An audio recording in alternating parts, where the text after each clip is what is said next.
Hello नमस्कार दोस्तों and good morning to all of you. चलिए फिर शुरू करते हैं 10 जुलाई 2025 के करंट अफेयर। जो भी लोग पहली बार इस चैनल पे आए हैं प्लीज चैनल को सब्सक्राइब कर लें ताकि आपके पास नोटिफिकेशन टाइम से आ जाए, है ना। चलिए फिर शुरू करते हैं। सबसे पहला करंट अफेयर और न्यूज़ क्या है दोस्तों, इंडिया का सबसे पहला नेशनल बायो बैंक अब खोल लिया है दोस्तों। कहाँ खोला गया, तो ये एक इंस्टीट्यूट है जिसका नाम है दिल्ली में CSIR-IGIB, मतलब ये है institute of genomics and integrative biology. ये एक संस्था है, इंस्टीट्यूट है, जहाँ पे मतलब ये ब्रांच खोला गया है किसका, नेशनल बायो बैंक। तो ये इंडिया का पहला है। अब इसमें जानने वाली बात क्या है, बायो बैंक क्या होता है दोस्तों। बायो बैंक आप मान लीजिए एक तरह से डाटा सेंटर हुआ, ठीक है। मतलब एक डाटा सेंटर हुआ जहाँ पे बहुत सारे लोगों का मतलब जेनेटिक्स रिकॉर्ड रखा जाता है, ठीक है, जिसका काम मतलब इन फ्यूचर मतलब कोई अगर बड़ी बीमारी आ जाए, कुछ ऐसी बीमारी आ जाए जो पहले नहीं आई हो, है ना, तो उन सब के रिसर्च में काफी काम आएगा, ठीक है। अब ये जो खोला गया है दोस्तों किसी इनिशिएटिव के अंडर खोला गया है, तो ये इनिशिएटिव है फिनोम इंडिया इनिशिएटिव, ठीक है। इसी के अंडर में इस वाली संस्था में मतलब इस ब्रांच को नेशनल बायो बैंक को खोला गया है, ठीक है। अब इसमें है क्या, तो इस वाले डाटा सेंटर में क्या क्या है, तो इसमें लगभग 10,000 से ज्यादा लोग जो कि इंडियंस हैं उनका डाटाबेस रखा गया, उनके जेनेटिक्स रिकॉर्ड का, उनके हेल्थ डाटा को भी रखा गया, ठीक है। अब इस चीज का यूज करेंगे क्या, इसका यूज होगा दोस्तों, जैसे कि अगर मान लो कोई दुर्लभ बीमारी मतलब जो रेगुलर बेसिस पे नहीं आती, अचानक कोई आ गई, कुछ मतलब बहुत ज्यादा ही रेयरेस्ट होती ना, रेयर बीमारी आ गई कोई, है ना, और कैंसर से रिलेटेड रिसर्च करने में भी काम आएगा, डायबिटीज से रिलेटेड, है ना, हार्ट डिजीज। अब इंडियंस के ऊपर अगर इंडियंस के जेनेटिक्स पे करेंगे तो जो दवा बनाएंगे हम लोग रिसर्च करके, तो इंडियंस के लिए काफी काफी मतलब फायदेमंद होगी ना, एज पर मतलब अगर उन्हीं के जीन्स को देख के मतलब अगर रिसर्च किया जाए, है ना। और ये यूज फॉर गिविंग ट्रीटमेंट, मतलब जो पर्टिकुलर पर्सन के हिसाब से रिक्वायर्ड होगा उसके लिए, उसकी बॉडी के हिसाब से वही ट्रीटमेंट देने में आसानी होगी, किससे, अगर हमारे पास ये डाटा बैंक ये डाटा सेंटर होगा, ठीक है। उसके बाद सेकंड न्यूज और सेकंड करंट अफेयर क्या आ जाता है दोस्तों, तो वो है गिनी इंडेक्स 2025। ये क्या है दोस्तों, तो सबसे पहले आप जान लीजिए ये रिपोर्ट लाता कौन है। ये इंडेक्स लाता है दोस्तों हर साल वर्ल्ड बैंक लाता है, ठीक है। अब वर्ल्ड बैंक के प्रेसिडेंट कौन है, अजय बंगा जी हैं, इंडिया के, ये इंडियन ओरिजिन है। और इन मतलब वर्ल्ड बैंक की स्थापना 1944 में हुई थी। हेडक्वार्टर इसका वॉशिंगटन डीसी में है, और इसमें अभी टोटल मेंबर कितने हैं, 189, ठीक है। ये तो हम लोग ने जान लिया कौन ये इंडेक्स निकालता है, तो वर्ल्ड बैंक निकालता है, ठीक है। अब ये क्या शो करता है, ये एक्चुअली शो करता है ना कि अमीर और गरीब के बीच में मतलब कितना फासला है, मतलब अमीरी और गरीबी में मतलब जो मतलब वेल्थ हो गया, जायदाद हो गया, या पैसे का हो गया, इनकम का हो गया, तो मतलब इसके बेसिस पे कितना डिफरेंस है, मतलब गरीब और अमीर के बीच में कितना डिफरेंस है वेल्थ और इनकम को लेके, मतलब source income and wealth equality और inequality among person of particular country, ठीक है। अब इसमें इंडिया को रैंक क्या मिला इस बार 2025 में, मिला है दोस्तों फोर्थ रैंक मिला, और स्लोवाकिया फर्स्ट रैंक पे, ठीक है। अब रैंक जो दी जाती है 0 से लेके 100 के बीच में दी जाती है, ठीक है। अब 0 से लेके 100 के बीच में दी जाती है, तो अगर 0 है तो मतलब 100% इक्वलिटी है, मतलब सबको बराबर का मतलब हक मिला हुआ है, इक्वलिटी है, मतलब वेल्थ में भी और मतलब इनकम में भी, ठीक है। उसके बाद अगर 100 है तो 100 मतलब परफेक्ट इन इक्वलिटी, मतलब कोई समानता नहीं है किसी में, एकदम दूर है, मतलब गरीब बहुत गरीब है और अमीर बहुत अमीर है, ठीक है। उसके बाद आता है दोस्तों तीसरा न्यूज और तीसरा करंट अफेयर क्या है दोस्तों, नीरज चोपड़ा क्लासिक 2025। ये मैं हम लोगों ने डिस्कशन किया था, पर अभी क्या इसका रिजल्ट भी आ गया है कि इसका विनर कौन बने इस बार। इस बार मतलब इंपॉर्टेंट है कि पहला एडिशन है, ये फर्स्ट एडिशन है जो कि 2025 में हुआ है, और वो भी जुलाई समय में। तो विनर इसके नीरज चोपड़ा जी ही हैं, ठीक है। और रनर कौन है ये इंपॉर्टेंट हो सकता है, क्योंकि उन सबको पता है विनर होंगे ही, पर रनर ध्यान रखना तो जूलियस योगो है जो कि केनिया कंट्री के, ठीक है। अब नीरज चोपड़ा क्लासिक जो है इन्हीं के नाम पे जेवलिन थ्रो की एक नेशनल और इंटरनेशनल प्लेयर्स की प्रतियोगिता है, मतलब इसमें इंटरनेशनल और नेशनल प्लेयर्स सब पार्टिसिपेट करते हैं, ठीक है। इंटरनेशनल जेवलिन थ्रो टूर्नामेंट, ठीक। इसका फर्स्ट एडिशन 2025 में हुआ है, और ऑर्गेनाइज बाय दो संस्थाएं, तो एथलेटिक फेडरेशन ऑफ इंडिया और दूसरा क्या है, नीरज चोपड़ा फाउंडेशन, ये दोनों मिला के इस मतलब टूर्नामेंट को कराते हैं, ठीक है। अब इसमें जानने वाली क्या बात है, AFI ये है एथलेटिक फेडरेशन ऑफ इंडिया, इसकी स्थापना 1946 में 1946 में, और बस सबसे इंपॉर्टेंट ध्यान रखिए इसके प्रेसिडेंट है बहादुर सिंह सागो, ठीक है। और हेडक्वार्टर न्यू दिल्ली में है, और फुल फॉर्म तो आप जानते ही हैं, ठीक है। उसके बाद फोर्थ करंट अफेयर और न्यूज क्या है दोस्तों, तो उसमें है जेनिफर गेरलिंग साइमंस। ये एक्चुअली क्यों न्यूज में है दोस्तों, ये पहली वुमेन प्रेसिडेंट बनी है सूरीनेम। अब सूरीनेम बनी, तो एक बार हम लोग इसको मैप में देख लेते हैं। तो दोस्तों जैसा कि आप मैप में देख रहे हैं, ये है साउथ अमेरिका, है ना। साउथ अमेरिका में ही अगर आप देखेंगे तो ये वाला जो नॉर्थ में आप देखेंगे पोर्शन, ये है सूरीनेम। अब इसमें आप ये ध्यान रखिए, इसके ईस्ट में जो है फ्रेंच गुयाना है जो कि फ्रांस की टेरिटरी है। उसके बाद अगर आप इसके ईस्ट मतलब वेस्ट में देखेंगे, ये ईस्ट में हो गया, और वेस्ट में अगर आप देखेंगे तो गुयाना है, ठीक है, जिसकी राजधानी है मतलब कैपिटल है जॉर्ज टाउन, और मतलब सूरीनेम की कैपिटल क्या है, परमा रिवो, ठीक है, परमा रिवो, ठीक है। और उसके बाद अगर आप देखेंगे इसके साउथ में पूरा ब्राजील है, ब्राजील ब्राजील आप समझ लीजिए, चिली को छोड़ दीजिए, और एक आप समझ लीजिए इसको इक्वाडोर को छोड़ दीजिए, ये दो कंट्री अगर आप छोड़ देंगे, चिली, और चिली नीचे में है ना उसकी वाला, ये साउथ अमेरिका में चिली, और उसके बाद आप छोड़िए इक्वाडोर, इन्हीं को छोड़ दीजिए, तो बाकी साउथ अमेरिका में जितनी भी कंट्रीज आती हैं वो ब्राजील से मतलब बाउंड्री साझा करती हैं, ठीक है। उसके अलावा आप ऊपर देखेंगे अटलांटिक ओशन हो गया और बाकी नीचे ब्राजील हो गया, इतना ध्यान रखिएगा, ठीक है। और बाकी करंट अफेयर तो आप जान लिए हैं कि जेनिफर गेरलिंग साइमंस को मतलब पहली प्रेसिडेंट बनी है वुमेन्स, वो भी किसकी, सूरीनेम की, ठीक है। अब सूरीनेम में अभी हाल फिलहाल मैंने बताया था कि इसको मलेरिया फ्री घोषित किया गया, किसके द्वारा घोषित किया गया दोस्तों, वर्ल्ड हेल्थ ऑर्गेनाइजेशन के द्वारा, ठीक है। उसके बाद फिफ्थ न्यूज और फिफ्थ करंट अफेयर क्या आ जाता है दोस्तों, वो है एनडीबी। अब एनडीबी का फुल फॉर्म क्या है, न्यू डेवलपमेंट बैंक। अब देखिए ये अभी न्यूज में इसलिए है दोस्तों, इसमें 9th मेंबर जो है, 9th नहीं 10th और 11th मेंबर, मतलब 2 कंट्रीज को इन्वॉल्व किया है, जो कि टोटल मेंबर्स हो जाते हैं 11 किसके, एनडीबी के, न्यू डेवलपमेंट बैंक में। अब जो नए मेंबर बने हैं वो 10वें और 11वें हैं, ठीक है। 10वां कौन बना है, कोलंबिया, और 11वां कौन बना है, उज्बेकिस्तान, जुलाई 2025 में। और कुछ दो समय पहले मैंने आपको बताया था 9th मेंबर कौन बना है, अल्जीरिया, ठीक है। अब हम इन तीनों को आप देख लेते हैं मैप में, है ना। तो दोस्तों जैसा आप देख रहे हैं, ये वाला जो है ना, ये उज्बेकिस्तान है जिसकी राजधानी ताशकंद है, इसके ऊपर में कजाकिस्तान है, और नीचे में अगर देखेंगे साउथ में तो तुर्कमेनिस्तान भी इसके साथ बाउंड्री साझा कर रहा है। उसके बाद तजिकिस्तान जिसकी राजधानी दुशांबे, ये भी इसके साथ बाउंड्री टच कर रहा है, और नीचे में अफगानिस्तान काबुल, ये भी इसके साथ बाउंड्री टच कर रहा है। और इसके साथ थोड़ी सी बाउंड्री किर्गिस्तान भी टच करता है जिसकी राजधानी है बिशकेक। कजाकिस्तान की राजधानी क्या है दोस्तों, अस्ताना, ठीक है। और उसके बाद हम लोग क्या देख रहे थे, ये हो गया हमारा कजाकिस्तान। उसके बाद हमारा हो गया एक और मेंबर, उज्बेकिस्तान हो गया ना दोस्तों। हाँ उज्बेकिस्तान हो गया। उसके बाद हो गया हमारा दूसरा मेंबर कोलंबिया। तो कोलंबिया आपका आ जाता है दोस्तों ना साउथ अमेरिका में। साउथ अमेरिका में आपको मैं दिखा रहा हूँ, ये रहा, ये देखिए साउथ अमेरिका में ये है कोलंबिया। कोलंबिया अगर आप देखेंगे तो इसके वेस्ट में आपका आ जाता है पैसिफिक ओशन आ जाता है, और ईस्ट में आपका वेनेजुएला हो गया, ठीक है। वेनेजुएला में मैंने आपको एक मतलब लेक बताया था माराकाइबो, सबसे ज्यादा बिजली गिरती है यहाँ पे, ठीक है। ऊपर में कैरिबियन ओशन हो गया। उसके बाद अगर आप देखेंगे साउथ ईस्ट में कौन सा है, ये ब्राजील है। और साउथ वेस्ट में अगर आप देखेंगे, या साउथ ही मान लीजिए, पेरू और इक्वाडोर है, ठीक है। उसके बाद मैंने क्या बताया था आपको, एक अल्जीरिया, जो कि मतलब पहले बहुत पहले मतलब ऐड हुआ था, वो है अल्जीरिया आपका। ये रहा दोस्तों, ये देखिए, ये है सब अफ्रीका में, अफ्रीका कॉन्टिनेंट में है। और ये देखिए इसके ऊपर मेडिटेरियन सी है। इसके वेस्ट में अगर आप देखेंगे मोरक्को हो गया। इसके ईस्ट में क्या है, लाइबिया, और साउथ में माली भी टच कर रहा है इसको। और साउथ वेस्ट में मॉरिटेनिया, और उसके बाद साउथ में ईस्ट में नाइजर हो गया, ठीक है। मॉरिटेनिया की राजधानी क्या है दोस्तों, नौकाचोट। माली की राजधानी क्या है दोस्तों, बमाको। नाइजर की राजधानी क्या है, नियाम्बे। लाइबिया जो इसके साथ ईस्ट में बाउंड्री तय कर रहा है, इसकी राजधानी है त्रिपोली। और एक ये टूनिशिया छोटा सा है दोस्तों, जो थोड़ा सा मतलब मान लीजिए आप ईस्ट में ही है, और ईस्ट नॉर्थ ईस्ट में मान लीजिए टूनिशिया है, ठीक है। और इसकी राजधानी है टूनिस, ठीक। और अल्जीरिया की राजधानी है अल्जायस, ठीक। और मोरक्को की राजधानी है रबात, जो कि इससे मतलब वेस्ट में होगा, नॉर्थ वेस्ट में, ठीक है। और इसके साथ ये वेस्टर्न सहारा भी है जिसकी राजधानी क्या है दोस्तों, लाइवॉन, ठीक। तो वो तीनों आप लोगों ने देख लिया है ना। तो मतलब एनडीबी न्यू डेवलपमेंट बैंक में ये तीनों कंट्रीज है, जिसमें दो, 10वीं कोलंबिया है, 11वीं उज्बेकिस्तान है, और कुछ समय पहले अल्जीरिया भी इसमें ऐड हुआ था। ये सब मेंबर हैं इसके, फुल टाइम मेंबर, ठीक है। अब इसकी राजधानी कहाँ है दोस्तों, मतलब हेडक्वार्टर कहाँ है किसकी, न्यू डेवलपमेंट बैंक की, तो ये शांघाई चाइना में है। और इसके जो बनाया किसने था, इसको फाउंडिंग मेंबर जो थे वो ब्रिक्स थे, मतलब BRICS Brazil, Russia, India, China और साउथ अफ्रीका ने इसको फाउंड किया था। फाउंडर मेंबर यही है। और उसके बाद बांग्लादेश, यूएई, इजिप्ट, उसके बाद 9वां बना था अल्जीरिया, 10वां बना था कोलंबिया, अभी जो हाल फिलहाल में कोलंबिया और उज्बेकिस्तान है, टोटली 11 है, ठीक है। ये स्टार्ट कब हुआ था दोस्तों, 2014 में इसके लिए साइन किया गया था, और उसके बाद 2015 से ये लागू हो गया था। कौन सा, न्यू डेवलपमेंट बैंक। इसका मेन काम क्या होता है, इंफ्रास्ट्रक्चर और सस्टेनेबल डेवलपमेंट गोल्स को, जो डेवलपिंग नेशन है, मतलब यही जो इनके मेंबर है, इनके अमाउंट में मतलब प्रमोट करना, मतलब सहायता देना, इन सब चीजों को प्रमोट करने के लिए, मतलब फाइनेंशियली, ठीक है। और हाँ, तो इसको मतलब ब्रिक्स डेवलपमेंट बैंक भी कहा जाता है, क्योंकि ब्रिक्स मेंबर्स ने मिलकर इसको फाउंड किया था ना। फाउंडर मेंबर तो ब्रिक्स वाले ही हैं, ठीक। और उसके अलावा तो ठीक है। उसके बाद सिक्स करंट अफेयर और सिक्स न्यूज क्या है दोस्तों, वो है एशियन पैरा आर्चरी चैंपियनशिप 2025। ये किसके द्वारा ऑर्गेनाइज किया गया दोस्तों, ये वर्ल्ड आर्चरी एशिया, मतलब वर्ल्ड आर्चरी जो एशिया वाले रीजन है ना, उनके द्वारा लॉन्च किया गया है, ऑर्गेनाइज किया गया है। अब इसमें बस एक चीज ध्यान रखना, वर्ल्ड आर्चरी एशिया जो है उसका हेडक्वार्टर सियोल में है, साउथ कोरिया में, ठीक है। और ये एशियन पैरा आर्चरी चैंपियनशिप 2025 हो कहाँ रहा है, ये हो रहा है दोस्तों बीजिंग में, चाइना, ठीक। अब हम लोग को बस ये ध्यान रखना कि इंडिया ने इस एशियन पैरा आर्चरी चैंपियनशिप 2025 में सेकंड रैंक पाई है। 3+3+3 याद रहेगा ट्रिक के हिसाब से, है ना। 3 गोल्ड, 3 सिल्वर और 3 ब्रॉन्ज। और फर्स्ट किसकी रैंक है, चाइना की, बस इतना ध्यान रखिएगा।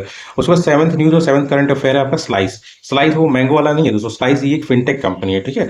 अब फिनटेक कंपनी क्या होती है, मतलब जो फाइनेंशियल सर्विसेज देती है with the help of technology, मतलब जो टेक्नोलॉजी की मदद से आपको फाइनेंशियल सर्विसेज दें, वो कंपनी मतलब फिनटेक कंपनीज होती है, ठीक है। मतलब फाइनेंशियल सर्विसेज थ्रू टेक्नोलॉजी, ठीक है। एग्जाम्पल आप देख लीजिए, जैसे फोन पे हो गया, गूगल पे हो गया, है ना। अब ये सब अभी न्यूज में है क्यों, क्योंकि ये इंडिया का पहला मतलब ये बैंक मतलब कंपनी है, फिनटेक कंपनी है। मतलब पहला ही कंपनी भी आप मान लीजिए जिसने मतलब एक ब्रांच खोला है जो कि पूरा पूरा यूपीआई बेस्ड है। है ना, मतलब आप ले गए मोबाइल और आपका आधे से ज़्यादा काम सब उसी में हो जाएगा, विड्रॉल, डिपॉजिट, सारा चीज़ मतलब सब मोबाइल से ही हो जाएगा, ठीक है। और कहाँ खोला ये? बेंगलुरु में खोला है, और पर्टिकुलर प्लेस अगर देखेंगे तो कोरम बंगला है, ठीक है। मतलब India first UPI powered bank branch इन बेंगलुरु। किसने खोला है? स्लाइस ने खोला है। अब ये याद करने की जरूरत नहीं, पर आप जान लीजिए 2016 में इसकी स्थापना हुई थी। हेडक्वार्टर इसका बेंगलुरु में है, और कस्टमर मतलब भाई जितनी भी सर्विसेज है उसको मैक्सिमम सर्विसेज को मतलब मोबाइल से ही यूज कर सकता है कस्टमर, ठीक है। और अगली न्यूज और करंट अफेयर क्या है दोस्तों? त्रिभुवन सहकारी यूनिवर्सिटी, ये कहाँ पे है दोस्तों? ये आनंद डिस्ट्रिक्ट में है, गुजरात के। बहुत फेमस डिस्ट्रिक्ट है, यहाँ पे अमूल का मतलब स्थापना हुआ था, समझ रहे थे दोस्तों। तो आनंद डिस्ट्रिक्ट में मतलब इस मतलब यूनिवर्सिटी को मतलब खोला गया है। ये क्या है दोस्तों? ये इंडिया की पहली नेशनल कोऑपरेटिव यूनिवर्सिटी। कोऑपरेटिव मतलब क्या होता है दोस्तों? मतलब जैसे कोई संस्था है, अगर उसको मतलब एक से ज्यादा लोग मिल के चलाए ना, तो उसे कोऑपरेटिव कहता है। मतलब कॉपरेशन से मतलब किसी की चले तो उसे कोऑपरेटिव कहता है। तो मतलब ये जो है इंडिया की पहली नेशनल कोऑपरेटिव यूनिवर्सिटी है, जहाँ पे बच्चों को मतलब ट्रेन किया जाएगा कॉपरेटिव्स के लिए, मतलब ताकि वो मतलब कॉपरेटिव्स को प्रमोट करें। मतलब जो मतलब ये जैसे अमूल कंपनी होगी ना, वो कॉपरेटिव्स में आती है, तो वैसी कंपनियां आगे आए और लोग मतलब बनाए ऐसी कंपनी। और सबसे मेन काम क्या है इसका? ट्रांसपेरेंसी और इनोवेशन को मतलब ज्यादा प्रमोट करना है इस फील्ड में, किसमें? कॉपरेटिव्स के फील्ड में, ठीक है। अब ये जो नाम त्रिभुवन सहकारी यूनिवर्सिटी दिया गया है दोस्तों, ये जो अमूल के जो मतलब संस्थापक है ना, इनका नाम त्रिभुवन किसी भाई पटेल पटेल जी है ना, यही फाउंडर है अमूल के, है ना। तो उन्हीं के नाम पे रखा गया है इसे, ठीक है। और आनंद डिस्ट्रिक्ट भाई है, ठीक। अब अमूल के बारे में जान लिया, इसका फुल फॉर्म आनंद मिल्क यूनियन लिमिटेड। इसका नाम पहले कुछ और था, एक बार कमेंट में बताइए क्या नाम था इसका जब शुरू में स्टार्ट हुआ था, ठीक है। आनंद डिस्ट्रिक्ट में, ठीक है। स्टैब्लिश 1946 में हुआ था दोस्तों, और इंडिया की सबसे बड़ी कोऑपरेटिव इंस्टीट्यूट है, ठीक। उसके बाद नाइन्थ न्यूज और नाइन्थ करंट अफेयर क्या रहता है दोस्तों? यह है आपका Asia regional meeting of OPCW, ठीक है। अब ये जो Asia regional meeting of OPCW है, इसका अगर देखेंगे 23वां संस्करण हुआ है 2025 में। कहाँ पे हुआ है दोस्तों ये मीटिंग? ये हुई न्यू दिल्ली में, ठीक है। अब ये इसका काम क्या है दोस्तों? इसका काम है for better implementation of CWC. अब सीडब्ल्यूसी क्या होगा? अब आप सोचेंगे सीडब्ल्यूसी होता क्या है? तो सीडब्ल्यूसी होता है दोस्तों केमिकल वेपन्स कन्वेंशन। मतलब इसका मतलब इतना जान लीजिए कि मतलब जो भी इसके सिग्नेटरी होंगे, ये एक तरह से इंटरनेशनल ट्रीटी है, जो मतलब जो केमिकल वेपन्स होते हैं ना, उनके मैन्युफैक्चरिंग और उनके यूज को मतलब बैन या स्टॉप करने के लिए काम करता है, ठीक है। और ये इंप्लीमेंट क्यों कौन करता है? ये किया जाता है ओपीसीडब्ल्यू के द्वारा इंप्लीमेंट किया जाता है। किसको? इस वाली ट्रीटी को, ठीक है। अब ओपीसीडब्ल्यू आप सोचेंगे क्या है? ओपीसीडब्ल्यू का फुल फॉर्म है दोस्तों Organisation for the Prohibition of Chemical Weapons, ठीक है। ये इसका फुल फॉर्म हो गया। इसमें टोटल 193 मेंबर है। अब तो 193 मेंबर ने सिग्नेटरी है सीडब्ल्यूसी के। स्टैब्लिश कब हुआ था? 1997 में, 29 अप्रैल 1997 में, ठीक है। और यही है सीडब्ल्यूसी के इम्प्लीमेंटेशन के लिए काम करता है। और इसका हेडक्वार्टर जो है हेग में है, जो कि नीदरलैंड में है, ठीक है। तो यही इसी की जो एशिया वाली मीटिंग है ना रीजनल, वो न्यू दिल्ली में है, जो कि 23वां संस्करण है, ठीक है। अब ये जो एशिया रीजनल मीटिंग है ओपीसीडब्ल्यू की, ये किसके द्वारा ऑर्गेनाइज किया गया? पहला तो ओपीसीडब्ल्यू होगा ही होगा, और दूसरा कौन है? जब दिल्ली में हो रहा है तो इंडिया का ही कुछ होगा ना, तो वो है national authority chemical weapon convention. मतलब एंड ये वो अथॉरिटी है जो सीडब्ल्यूसी को फॉलो कराने की करवाता है, ठीक है, केमिकल वेपन कन्वेंशन को, ठीक है। अब इसी में एनएसीडब्ल्यूसी क्या है? वही है दोस्तों national authority chemical weapons convention. एक मतलब बॉडी है गवर्नमेंट ऑफ इंडिया की, जिसकी स्थापना 2005 में किया गया था, है ना। और जिसका हेडक्वार्टर नई दिल्ली में है। और मतलब इसका काम क्या है कि मतलब जो सीडब्ल्यूसी है, जो इंटरनेशनल ट्रीटी है ना केमिकल वेपन्स कन्वेंशन, इसको पूरी तरह से लागू करवाना इंडिया में, ठीक। उसके बाद 10वां न्यूज और 10वां करंट अफेयर क्या है दोस्तों? ये है आपका गाइडेड पिनाका रॉकेट सिस्टम। मतलब ये समझ लीजिए दो तरह के मतलब पॉड होते हैं, हर पॉड में मतलब 6-6 रॉकेट होते हैं, ठीक है। माउंट किया जाता है एक टाटा ट्रक पे, ठीक। तो वही धमाधम उड़ाता है। तो अभी ये क्या है न्यूज में क्यों है कि सऊदी अरेबिया हो गया, वियतनाम हो गया, इंडोनेशिया हो गया, ये सब इंटरेस्ट दिखा रहे हैं किसमें? इंडिया के guided Pinaka rocket system. Main तो क्या है, देखिए इसका एक्यूरेसी अच्छा है, सारी चीजें अच्छी है, रेंज भी अच्छा है, पर सबसे मेन क्या है, कॉस्ट इफेक्टिव है और एक्यूरेसी भी है इसमें, ठीक है। इसीलिए सबसे सस्ता है, मतलब सस्ता है, रिलायबल है और मॉडर्न टेक्नोलॉजी से लेस है, उसके बाद एक्यूरेसी भी है, ठीक है। अब देखिए जो गाइडेड पिनाका रॉकेट सिस्टम जिसमें इंटरेस्टेड है, इसकी रेंज 75 किलोमीटर है, ठीक है। डेवलप डीआरडीओ ने किया, इंडिजीनियसली डेवलप है, ठीक है। मैक्सिमम पार्ट मतलब इंडिया से ही है। और मल्टी बैरल रॉकेट लॉन्चर, मतलब एक साथ बहुत सारे रॉकेट को लॉन्च कर देता है, ठीक है। जैसे कि 2 पॉड है इसमें, हर बीच में 6-6 रॉकेट है, और मतलब टाटा एक ट्रक के ऊपर है, एडवांस वर्जन भी है। अब ये जान लीजिए पिनाका का मतलब क्या था? पिनाका मतलब शिव जी के धनुष है, जिसको राम जी ने तोड़ा था और सीता जी से विवाह किया था, ठीक है। अब इसी में अलग अलग वेरिएंट है पिनाका के। ये तो गाइडेड मतलब एडवांस वाला है दोस्तों। जैसे पहला वाला का देखेंगे पिनाका मार्क 1, इसमें 48 किलोमीटर रेंज थी। मार्क 1 एडवांस इनहैंस्ड अगर देखें तो 60 किलोमीटर रेंज थी। और मार्क 3 90 किलोमीटर रेंज, ठीक है। और ये तो Pinaka rocket system 75 kilometre range है। और उसके बाद एक है जो मतलब अभी काम चल रहा है उसमें, वो है मैक 3 मतलब पिनाका, जिसका रेंज एक्सपेक्ट किया जाता है 120 किलोमीटर तक होगा, ठीक है। इसके बाद आता है दोस्तों 11th न्यूज और करंट अफेयर क्या है दोस्तों? न्यूज में क्या है, ahead of COP30 Bonn climate task fumble to pressure test, ठीक है। अब ये क्या है दोस्तों ना, बोन क्लाइमेट, इसमें जानने वाली बात क्या है, बोन क्लाइमेट टॉक होते क्या है, ठीक है। और मेन बात है कि जो प्रेशर टेस्ट बात कर रहे हैं ना, कि जो क्लाइमेट चेंज की बातें हो रही है ना, क्योंकि बहुत सारी चीजें हैं जो मतलब बस प्रॉमिस हुए हैं और हुई नहीं है फॉलो। जैसे डेवलप कंट्री से कहा गया था एक समथिंग अमाउंट आपको ईयरली देना पड़ेगा, ताकि डेवलपिंग नेशन मतलब उस चीज पे काम कर सके क्लाइमेट चेंज पे, ठीक है। तो वो लोग कुछ दे नहीं रहे, क्योंकि मोस्टली क्या है, ये लोग पहले डेवलप हुए हैं, तो सबसे ज्यादा प्रदूषण इन्होंने कर दिया। अब जब डेवलपिंग नेशन प्रदूषण कर रहे हैं, आगे डेवलप हो रहे हैं, तो ये लोग बोल रहे हैं कि भाई आप लोग प्रदूषण मत करो इतना, ठीक है। वो खुद तो कर लिए हैं और हम लोग को बोल रहे हैं, ठीक है। मैक्सिमम जो रिस्पॉन्सिबल है तो यही लोग हैं ना, जो डेवलप नेशन है, ठीक है। तो वही सब चीजें कुछ है। अब बस इसमें जानने वाली क्या बात है दोस्तों, बॉन्ड क्लाइमेट टॉक्स होता क्या है दोस्तों।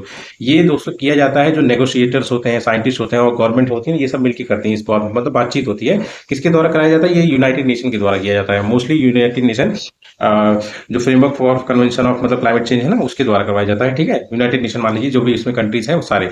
अब ये क्या होता है, ये एक मिड ईयर क्लाइमेट मीटिंग है, जो कि बॉन में होती है, जर्मनी की, ठीक है। मतलब जो सीओपी होता है ना दोस्तों, कॉन्फ्रेंस ऑफ पार्टी, जो हर साल होता है, उससे पहले मतलब क्या क्या डिस्कशन होगा, क्या होगा उसमें, वो सारी चीजें डिसाइड इसी में किया जाता है, इसी टॉक में। मतलब to prepare for the bigger conference of party submit at the end of year, मतलब समझ रहे हैं ना, क्या क्या वहां पे डिस्कशन होगा, क्या मतलब हम लोगों ने टारगेट पिछले साल रखा था, अचीव हुआ कि नहीं, ये सब चीजें इसमें डिस्कस किया जाता है। To prepare for the bigger COP conference of party submit at the end of the year, ठीक है। अब COP30 जो मतलब जिसके लिए तैयार हो रहे हैं हम लोग, ये बोन क्लाइमेट टॉक 2025 वाला, ये जो COP30 है ना, जो बेलम में, ब्राजील के बेलम में होगा, उसके लिए ये तैयारी चल रही है, ठीक है। अब इसमें डिस्कशन क्या क्या है दोस्तों, discussion on technical details and test how serious countries are about, मतलब यही एड्रेस प्रेशर टेस्ट वाला जो बात मैं कर रहा हूँ, ठीक है। इंप्लीमेंटिंग पास्ट क्लाइमेट प्रोमिस, जो पहले मतलब क्लाइमेट से लेके प्रोमिस किए गए थे, वो कैसे मतलब इंप्लीमेंट हो रहे हैं। उसके बाद जो अभी क्लाइमेट क्राइसिस चल रहा है, उसको कैसे डील किया जाए, तो ये सारी चीजें मतलब टॉक हुई हैं, किसमें, बॉन क्लाइमेट टॉक्स, किससे पहले, मतलब COP30 से पहले। अब थोड़ा सा हम लोग जान लेते हैं UNFCCC, ये जो मैं अभी आपको बोल रहा था ना, United nation framework convention on climate change, ये दोस्तों एक तरह से ट्रीटी है, ठीक है। किस लिए है, जो क्लाइमेट चेंज अभी चल रहा है दोस्तों ना, और जो शुरू काफी दिनों से चल रहा है, मतलब क्लाइमेट जो चेंज हो रहा है, मतलब नुकसान हो रहा है, ग्रीन हाउस इमिशन ज्यादा बढ़ रहा है ना, हर तरह की जो भी क्लाइमेट में चेंजिंग हो रही है, उन सबको कॉम्बाइट करने के लिए एक इंटरनेशनल ट्रीटी है, जिसको अडॉप्ट किया गया था 1992 में, और इम्प्लीमेंट हुआ था 1994 से, ठीक है। और इसका क्या है एम, तो prevent dangerous human interference with climate system, ठीक है। अब हम लोग जान लेते हैं UNFCCC COP की, मतलब जो मतलब मेन मेजर मेजर जो कॉन्फ्रेंस ऑफ पार्टीज हुई है ना, उसके बारे में जान लेते हैं, और थोड़ा इसके बारे में जान लेते हैं। ये है क्या दोस्तों, ये एक एनुअल मीटिंग है जो हर साल होती है, और इसके होने से पहले मिड ईयर में एक बोन टॉक भी होता है, मतलब बोन क्लाइमेट टॉक, मतलब जो उसमें वो डिसाइड किया जाता है कि इसमें क्या क्या हम लोग बातें करेंगे, और कौन से प्रोमिस हैं जो पूरे हुए हैं, जो नहीं हुए हैं, वो सारी चीजें इसमें डिस्कशन होती है, किसमें, बोन टॉक में। और फिर जाके COP होता है, कॉन्फ्रेंस ऑफ पार्टीज, ठीक है। एक डिसीजन मेकिंग बॉडी है किसकी, UNFCCC के, United nation framework on convention of climate change, ठीक है। जानने वाली बात क्या है दोस्तों, इसको याद रखना, ये वेरी वेरी इंपॉर्टेंट है, ये वाला, सॉरी, है ना। ये वेरी इंपॉर्टेंट है, क्योंकि ये पहला COP कहाँ पे हुआ था, बर्लिन में, जर्मनी, ठीक है। अब कुछ मेजर जो है वो हम लोग जान लेते हैं। सबसे मेजर क्या कौन सा है दोस्तों, ये वाला है, COP3 conference of party third, ठीक है ना, जो कि 1997 हुई थी क्योटो जापान में। यहाँ पे क्योटो प्रोटोकॉल को मतलब अडॉप्ट किया गया था। क्योटो प्रोटोकॉल में क्या है कि इसमें लीगली बाइंड किया जा रहा था डेवलप नेशन को, ताकि वो लोग मतलब जो इमिशन के टारगेट है, उस जो एक टारगेट रखा गया ना कि इमिशन को कम करने का, उसको अचीव करें, ठीक। उसके बाद आता है दोस्तों COP7, जो कि 2001 में हुआ था, है ना। कॉन्फ्रेंस ऑफ पार्टी 7 जो 2001 में हुआ था, इसको मैराकिच अकॉर्ड कहा जाता है, क्योंकि ये मोरक्को के मैराकिच में हुआ, ठीक है। इसमें मतलब जो मतलब रेटिफिकेशन होता है, मतलब जो साइन किए गए थे या करने के लिए जो कंट्रीज है ना, उनके लिए एक स्टेज बनाया गया था, set stage for ratification of Kyoto protocol, ठीक है। यही क्योटो प्रोटोकॉल 1997 हुआ था, और इसी के लिए एक स्टेज मतलब तैयार किया गया था रेटिफिकेशन के लिए क्योटो प्रोटोकॉल का, COP7 में, ठीक है, 2001 के मोरक्को में, माराकीच, इसीलिए से माराकीच अकॉर्ड भी गया था। इसके बाद कौन सा इंपॉर्टेंट है, COP8 कॉन्फ्रेंस ऑफ पार्टीज 8, ठीक है, 2002 में हुआ था। और एक सेकंड दोस्तों, ये एरो याद रहेगा ना, एरो लगाते हैं, ठीक है। COP8 2002 में हुआ था, न्यू दिल्ली में। ये ज्यादा इंपॉर्टेंट क्योंकि ये पहला है, ठीक है, इंडिया का, ठीक है। ये जो COP हुआ था न्यू दिल्ली में, इसमें क्या किया गया था, दिल्ली डिक्लेरेशन हुआ था, ठीक है। इसमें क्या है कि बात उठाई गई थी development needs of the purest country, मतलब पूरेस्ट कंपनी को मतलब कौन सा डेवलपमेंट की जरूरत है, उस चीज की बात उठाई गई थी, किसमें, COP8 में, जो कि न्यू दिल्ली में हुई थी, ठीक। उसके बाद 8वें के बाद कौन सा मेजर है दोस्तों, 8वें के बाद है आपका 13वां कौन सा, जो कि 2007 में हुआ था, ठीक है, बाली में हुआ था। इसको बाली रोड मैप भी कहा जाता है, और बाली एक्शन प्लान भी किया 2007 में। बाली है कहाँ दोस्तों, ये इंडोनेशिया में। इसके बाद कौन सा मेजर है कॉप से कॉन्फ्रेंस ऑफ पार्टी, वो है कॉप 16 जो कि 2010 में हुआ था कैनकम में, मेक्सिको के। यहाँ पे ग्रीन क्लाइमेट फंड, ये बहुत इंपॉर्टेंट है दोस्तों, ग्रीन क्लाइमेट फंड के बारे में बात किया गया था, वेरी वेरी इंपॉर्टेंट। कॉप 16 हो गया, कॉप 8 हो गया, 8 दूनी 16, ये इंपॉर्टेंट हो गया। और उसके बाद कॉप 7 किससे रिलेटेड है, कॉप 3 से, ये रिलेटेड इससे है क्योंकि इसके लिए प्लेटफॉर्म किया था। अब उसके बाद आ जाता है कॉप 16 बाद कॉप 18, ये भी इंपॉर्टेंट है क्योंकि इसमें क्या है, कुछ अमेंडमेंट किए गए थे, किसमें, क्योटो प्रोटोकॉल में। क्योटो प्रोटोकॉल कॉप 3 में हुआ था, और उसके बाद 4 साल बाद ये कॉप 7 में हुआ था 2001 में, है ना।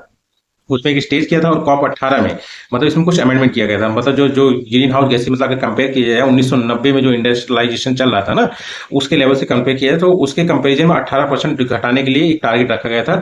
और मतलब यही प्रोटोकॉल जो क्योटो प्रोटोकॉल है इसमें अमेंड किया गया था। और ये हुआ कहाँ था कॉप 18, ये हुआ था दोहा में, कतर के, ठीक। इसके बाद कौन सा मेजर है, वो है कॉप 19 कॉन्फ्रेंस ऑफ पार्टीज, ये वॉर्सो में हुआ था। वॉर्सो कहाँ है, पोलैंड में, ठीक है। वॉर्सो इंटरनेशनल मैकेनिज्म फॉर, यहाँ पे लॉस एंड डैमेज की बात की गई थी, लॉस एंड डैमेज फंड की बात की गई थी, ठीक है।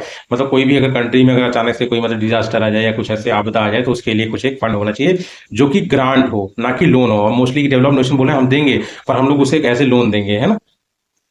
अब ये डेवलप नेशन को क्यों कहा जा रहा है कि मतलब आप लोग दीजिए ग्रांट में, इसलिए कहा जा रहा है क्योंकि ये जो कुछ भी हो रहा है, अगर मान ली कोई आपदा आता है तो उसका मोस्टली रिस्पॉन्सिबल कौन है, ये डेवलप नेशन। क्योंकि इन्होंने जब अपने आप को डेवलप बना रहे थे तो खूब इन्होंने प्रदूषण किया, क्लाइमेट पूरा बेकार कर दिया। अभी कितने छोटे छोटे आइलैंड डूब रहे हैं, इन्हीं की वजह से तो डूब रहे हैं, तो इसीलिए इनको कहा गया। पर ये लोग बोले हम लोन देंगे, और या फिर बात सोचेंगे क्या करना है, ठीक है। उसके बाद अदर अगर आप देखेंगे तो उसमें है 21वां मतलब कॉन्फ्रेंस ऑफ पार्टी जो कि 2015 में हुआ था, और इसको पेरिस एग्रीमेंट भी कहा जाता है दोस्तों। इसमें इंपॉर्टेंट क्यों है, इसमें मतलब देशों को मैंडेट किया गया था कि आप एक टारगेट रखिए, किसके लिए, मतलब नेशनली डिटरमाइंड कंट्रीब्यूशन, मतलब एक टारगेट रखिए क्लाइमेट चेंज से रिलेटेड, ठीक है, जिसके द्वारा मतलब ग्लोबल जो टेम्परेचर है उसको 2 डिग्री सेल्सियस से नीचे लाया जाए, ठीक है, जो कि प्री इंडस्ट्रियलाइज टाइम जो था उस समय का, ठीक है। तो अब इसमें क्या किया गया पेरिस एग्रीमेंट, एक और चीज होता है क्लाइमेट फाइनेंस। इसमें कहा गया था जो भी रिच नेशन है, जो भी डेवलप्ड नेशन है, उनके द्वारा $100 बिलियन यूएसडी हर साल दिया जाए डेवलपिंग नेशंस में इस पर्टिकुलर सेक्टर पे काम करने के लिए, क्लाइमेट चेंज के, ठीक है। और इसमें मोस्ट इंपॉर्टेंट बात कॉन्फ्रेंस ऑफ पार्टी 21 में नेशनली डिटरमाइंड कंट्रीब्यूशन, मतलब हर देश अपना एक मतलब टारगेट रखेगा क्लाइमेट चेंज से मतलब काउंटर करने के लिए, ठीक, और उसको अचीव भी करना है। उसके बाद आ जाता है 21 के बाद 26 कॉन्फ्रेंस ऑफ पार्टीज, ठीक है। ये है ग्लासगो में हुआ था यूनाइटेड किंगडम के। यहाँ पे इंडिया ने अपना नेट जीरो टारगेट रखा था 2070 तक, ठीक। उसके बाद आ जाता है दोस्तों कॉप 27। कॉप 27 क्यों कहाँ पे हुआ था दोस्तों, शर्म एल शेख इजिप्ट में। ये इंपॉर्टेंट इसलिए क्योंकि यहाँ पे लॉस एंड डैमेज फंड की बात की थी और मैंग्रोव अलायंस हुआ था, मतलब इंपॉर्टेंट है, और भी बातें हुई थी। उसके बाद आता है कॉप 28, ये कहाँ हुआ था दोस्तों, ये यूएई के दुबई में हुआ था। यहाँ पे भी लॉस एंड डैमेज फंड की बात हुई थी, और नेट जीरो बाय 2050 का टारगेट रखा गया था। और जो लास्ट हुआ है वो बाकू में हुआ है अजरबैजान के 29 2024 में। और कॉप 30 कहाँ होगा दोस्तों, ये होगा आपका ब्राजील में, बेलम के, ठीक है। अब आ जाता है 12th न्यूज और आज का लास्ट करंट अफेयर, ठीक है। क्या है दोस्तों, रेयर ग्रेट हॉर्नबिल साइटिंग इन एज हिमालय स्पार्क्स न्यूज, मतलब इसका मतलब कि इसको जब देखा गया यहाँ पे मतलब एजिमिला कुन्नू डिस्ट्रिक्ट में, ये मतलब शो करता है कि कंजर्वेशन मतलब अच्छा हो रहा है, मतलब बायोडाइवर्सिटी वहाँ की कंजर्व हो रही है, ठीक है। मतलब फिर से मतलब रिबर्थ हो रहा है या फिर मतलब अच्छा हो रहा है, ठीक है। अब इसमें हम लोग को जानने वाली बात है कि ग्रेट इंडियन हॉर्नबिल है क्या दोस्तों, मतलब एक पक्षी है, मतलब हॉर्नबिल फैमिली में सबसे बड़ी पक्षी है, ठीक है। एक नीसी ट्राइब है जो अरुणाचल प्रदेश की, तो इनके जो मतलब चोंच होती है ना, उसका मतलब सर पे रकम जो पगड़ी बांधते हैं तो उसमें यूज करते थे ये लोग, जो कि बाद में मतलब रिप्लेस कर दिया गया आर्टिफिशियल से, ठीक है।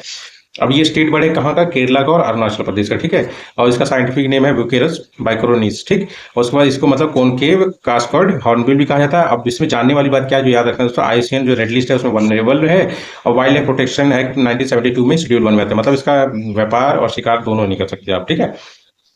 और मोस्टली ये इंडियन सब कॉन्टिनेंट और साउथ ईस्ट एशिया में मिलता है, और स्पेशली वेस्टर्न घाट जो है इंडिया का ना, और नॉर्थ ईस्ट इंडिया, इसलिए देखिए केरला का होगा स्टेट बर्ड, और ये नॉर्थ ईस्ट इंडिया में अरुणाचल प्रदेश का होगा, ठीक है। इनमें एक खास बात होती है दोस्तों, जैसे मतलब जब कोई मादा मतलब बच्चे को जन्म देती है, अंडे उंडे देती है ना, तो ये अपने आप को छुपा लेती है, कीचड़ उचड़ लगा के, मतलब एक अपने आप को कर लेती है, पेड़ के अंदर पैक कर लेती है, ठीक है। तो जो मेल बर्ड होता है ना, वही इनको खाना प्रोवाइड करता है, अब वो अंदर ही रहती है, सिर्फ इतनी सी जगह होती है वो खाना ले सके, बस यही इनकी एक यूनिक नेस्टिंग की फीचर होता है, ठीक है। इनको क्या कहा जाता है, इनको फार्मर्स ऑफ द फॉरेस्ट भी कहा जाता है, क्योंकि ये सीड डिस्पोजल में बहुत इंपॉर्टेंट रोल करते हैं, ठीक है।